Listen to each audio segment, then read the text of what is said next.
Well, one of the things that has happened with the situation that we're all living in and going through is that so many plans have been interrupted or disrupted in significant ways, and some have been completely canceled. Maybe some have been rescheduled for further into the future, but either way, no matter what, we've all faced plans that have been interrupted and disrupted in our current lives, and that's difficult to handle. That's difficult to respond well to. And it got me thinking, there's this story in Acts 16 with Paul and Luke and Timothy and Silas, and they're all going together and traveling on a missionary journey together, sharing the gospel, which is a good thing, and they're sharing the love of Jesus with people from town to town and place to place. And so you'd think, well, this is a wonderful plan, so obviously God's going to allow it. And what we find in Acts chapter 16 is that the Spirit of Jesus does not allow them to go to a place that they had planned to go to. And I don't understand how all of that works or why, but it got me thinking that there are so often plans in our lives, even good ones, that get interrupted, and it can be incredibly painful and disheartening and frustrating.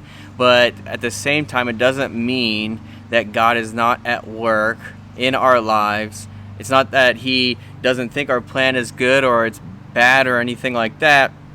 It's just that sometimes in life, God wants us to go into a different direction. If you read in Acts 16 the story of Paul and his friends, they end up being led by Jesus to go in the exact opposite direction they had originally planned. And what happens is they go on to share the gospel in new places, and the gospel continues to spread and grow the church throughout the world. And so as we go through this process of living into a new normal and new rhythms, we live through these ups and downs of plans being interrupted and disrupted. I want to encourage you to not lose heart, and to not give up on loving people, to not give up on sharing the gospel of Jesus, of His love and forgiveness for them. It might be taking on new forms, it might be taking on new timings and new ways that we do it, and new places that we do it in.